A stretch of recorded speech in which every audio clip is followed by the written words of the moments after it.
We know that keeping your family healthy is important to you, and creating an environment where they can thrive depends not only on your daily choices in the home, but also those that affect the community at large.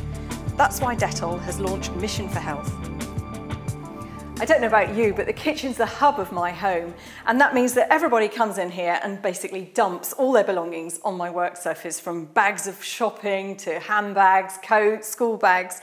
So one of the first things I do when I come in, if I'm going to be preparing food, is I actually clean the work surface before I stopped getting the food out. And the other day I actually found a teenager lying all over the work surface. So, you know, anything could happen when you're not here. The other thing to bear in mind is that it's not just what people bring in on their hands and their coats and their bags into the kitchen that you need to be worried about. There are also lots of foods that intrinsically have potentially dangerous bacteria on them. And so one little tip, which is really important and could save you so much trouble really, is to, if you're defrosting raw meat or poultry, put it in a deep dish and put it in the bottom of the fridge. That means that you don't get the drip going all over the fridge. It's all contained in the dish. The other thing is always put raw meat, eggs, poultry on the bottom shelf of the fridge and away from things such as the dairy products which are going to be eaten as they are. Now, one thing you can do, which is really simple to really protect your family, is just be aware that if you're preparing raw chicken or raw meat, there could be potentially harmful bacteria on the surface of those foods. If a child tries to sort of interrupt you and wants a glass of water or something in the middle of you preparing the food, always think you could have harmful bacteria on your hands. You don't want to give those to your children. So what I always do is go and wash my hands first.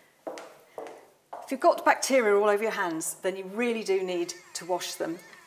So if you've been handling raw meat or poultry, make sure you wash your hands really thoroughly, because otherwise your hands will spread those bacteria all over the home, and anyone of any age could pick the bacteria up and become ill. So actually the kitchen is a really good place to start on your mission for health.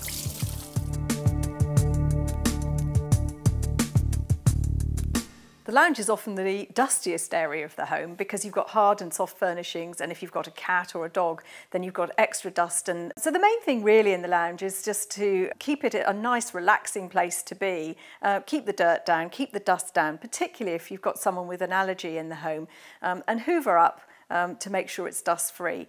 On the surfaces, you just need a damp cloth just to get rid of the dust, and pay attention to things like the remote control or the telephone, because they can get really mucky. But for busy mums, then really there are other areas of the home which are more important and would have a greater impact for actually a relatively small amount of effort.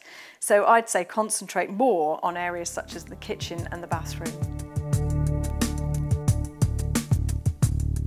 The bathroom is often the most dirty room in the house, and it's the most frustrating and time-consuming place to keep clean, because no sooner have you cleaned it, somebody else is going to mess it up. One of the things you want to make sure you do is concentrate on the hand contact surfaces. So in other words, the taps and also the flush handles. It's funny, but people often think that the most important thing to clean in their homes is actually the bowl of the toilet, and they spend ages cleaning that. But actually, this is where you transfer bacteria from one person to another, or the toilet flush handle.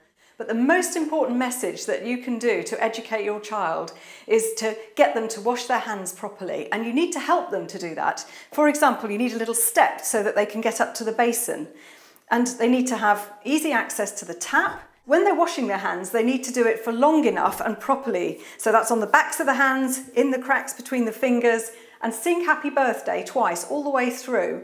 And that way you'll know that they've actually spent long enough with the soap and water to actually clean their hands properly. Finally, make sure that they use a nice clean towel to dry their hands. Good habits learned in the home can also be taken to school and help create a healthy environment there.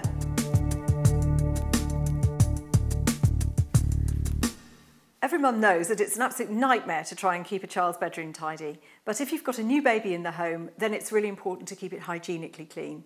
And one of the easiest ways to do that if you're busy is to use an antibacterial wipe. And you can use that on the bedside table, on the toys, on the nappy bin, the cot rails, and also on the changing mat. And don't forget that soft toys like Teddy also need to go in the wash, probably about once a month, just to keep them fresh. Us mums have got enough on our plates with work, looking after the children, looking after the home, to spend all day long cleaning. But what we need to do is focus on the really important areas and get the rest of the family to get involved, primarily by washing their hands thoroughly. And that way, together, we can all make sure that we have a healthy environment for our families.